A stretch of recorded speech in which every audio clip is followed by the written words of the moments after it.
The atmosphere in Gulf Breeze started to reach fever pitch, with people desperate to see their own UFO. Residents started to congregate on the beaches at night and became known as the Sky Watchers. Oh my God! Come on, follow it down. Shoot her up. Shoot her up. Shoot her up. It's turning. A spotlight. Something's pointing down out of it. There is. Oh, big, red, bright. It's coming towards us, isn't it? It's closer to us. I can see that with my naked eye. Wow. And it's shooting out to the right. We started going out on watches, and from there on, it's just been a wild and crazy ride of watching UFOs in the sky around here. There's 2 of them. There's 3 of them. Did you see the white? Did you see the white black spot in the middle with the ring all around it? Points of light all around it. Look, drop. Look. Oh, look, it's brighter. Yo, look, it's right there. Just drop something out, baby, go, Bubba. Come on over here and show us some more, Bubba. No, don't go away. Oh, no, come back. That baby went in warp drive. They did strange things, moved around, strange motions in the sky. Sometimes they would fall and disappear. Sometimes they would stop and turn red. At times you could see the object revolving. Slowly. Oh, whoa. What's going on up there? This is a modeling show, y'all. It's got something hanging out the side. Damn. May not see it. Good Lord. What is that baby doing? And one of the things we were trying to do was to see if we could get some sort of an interaction with the UFOs themselves. 2 waves of UFOs, bright cherry red lights appeared. We had this handheld 500,000 candle power light, and by flashing that light 3 times at the UFO blinked back 3 times. Look, drop. Look. It was very profound to have that interaction. So there's some intelligence on the other side of this thing that's aware of us and is responding to us. So what were the Sky Watchers seeing? They believed that they were UFOs, but was there another answer? Most people want to be a part of the crowd or to be a part of what's going on, and I think this may have something to do with some people's experiences. There are some people on the periphery of the experience that will feel like they have a need to be a part of what's actually happening. The plane is going right toward it. The plane went right in front of it.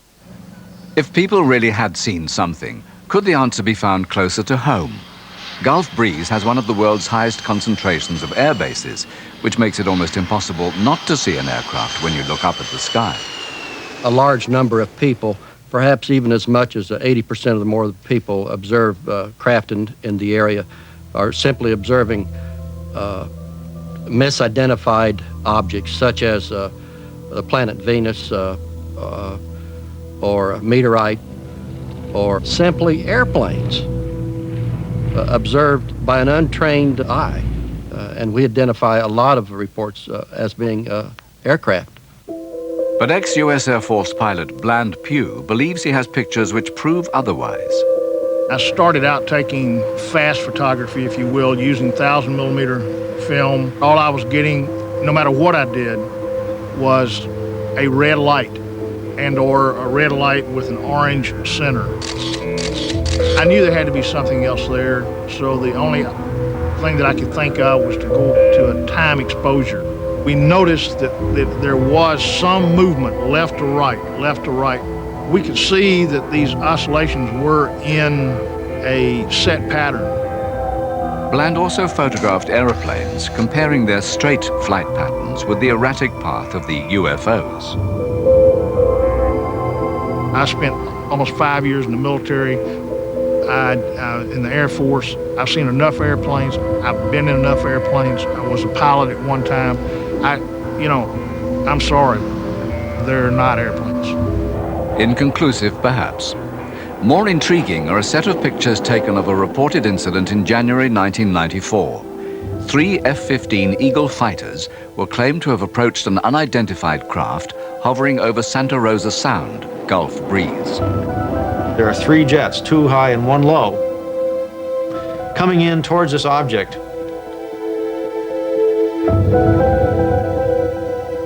And it turns out that the photo shows the jet actually blocking part of the image of the UFO. This jet flew along and actually made a little bit of a turn around the thing, indicating the guy must have seen it. If the picture isn't faked, could there be a more down-to-earth explanation for the object in the sky? I am now convinced that some major contractors in the US of A are building vehicles that appear similar to some of the UFO sightings. Who's to say that it's not military? However, Gulf Breeze has a population of 30,000 people. I don't think that the military is going to use a populated area of this size to experiment. I just don't believe that. The military remain tight-lipped on the affair. Their only comment is that all investigations into UFOs ceased in 1969. Their silence has been fuel for the conspiracy theorists.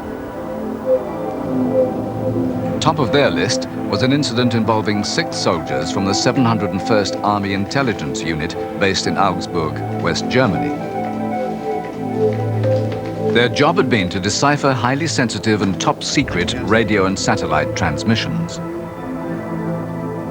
A group of people who turned out to be military intelligence people who had just plain left their observation post in Germany and come to the United States. They were missing in action for 5 days. The government didn't know where they were. No one knew why, on July the 9th, 1990, the unit deserted, or where they'd gone, until one of them turned up in Gulf Breeze and was arrested by Patrol Officer Donald Stevens. 904-41402, Private First Class Hochstadt, sir. We talked to this guy, interviewed him, and he just kept telling us, you know, you just don't know what you got. And finally, he gave in and told us that him and 5 other deserters from the Army had stolen some computer chips and some high classified documents involved in UFOs, documents that the government had, and these guys were going to just blow this whole thing open. The rest of the deserters were rounded up at a nearby house. The question on everyone's lips was, what did they know? The NIA was involved, Naval Intelligence, CIA was involved, the FBI was involved, the Army Intelligence, you know, and we had, I bet you, at least 10 to 15 different federal agencies in our police department interviewing these people at St. An anonymous letter was sent to the Army and the media demanding the release of the soldiers. If not, documents linking the government with UFOs would be released. 4 days later, the soldiers were freed and given an honorable discharge. That was kind of strange. I was in the military, and you do something like desertion, you know, you would usually get a dishonorable discharge, and it was just hard to believe these guys got a honorable discharge after what they had done. Conspiracy theories, thousands of sightings. Were they just a product of the imaginations of people brought up on Star Trek and E.T.? There has been the suggestion that many of the sightings are a result of people sort of, I wouldn't say mass hysteria, but the excitement of seeing things in the sky. Is this beautiful or what? I was riding my bicycle, and a craft did come down and take me, and they were doing surgery on my knees. Whether the stories are true or not, it certainly seems that many people in Gulf Breeze believe they've had a close encounter. This has led to the foundation of a most unlikely support group. I know that I fought them. I mean, I can remember fighting them, you know, because I remember kicking one and I remember punching another one. So I know I fought them. I started this support group about 3 years ago for people who felt that they had been abducted by aliens and taken aboard a craft and had medical procedures performed on them, then brought back. What I was I was standing at my kitchen window, and one of the little fellows was outside the window, you know, eye high, even though he was really a short fellow. Somehow he was eye to eye with me, and I'm pounding on the blinds and just screaming at him, "Go away, you can't come in." And all his reaction was, you know, just kind of thinking to me was, well, gee, I thought we had some kind of a relationship here. He was surprised that he thought I would ask them in. People can come together and talk with each other about their experiences. So many times if they talk to other people about it, people tell them that they're crazy. Maybe we're not all dealing with the same ETs, you know, maybe they're different. This helps them to talk with each other without fear of ridicule. The little short black ones took us to the ship, and one of the beings came and put their hand on my forehead, and the pain just totally went away. It was like a feeling of euphoria. It was the most wonderful feeling. The support group shows just how far UFO mania has snowballed in Gulf Breeze. But there's an even more startling barometer of the locals' belief that there is something out there. They're joining 5,000 people across America who have taken out insurance against alien abduction. If you find that difficult to believe, take a look at this. It's a policy form issued by the American UFO Abduction Insurance Company of Altamonte Springs, Florida. Motto, beam me up, I'm covered. For $20, your relatives have the comfort of knowing that they will get $10 million if you're carried off. And the only proof required is the signature of the abducting alien. Good night.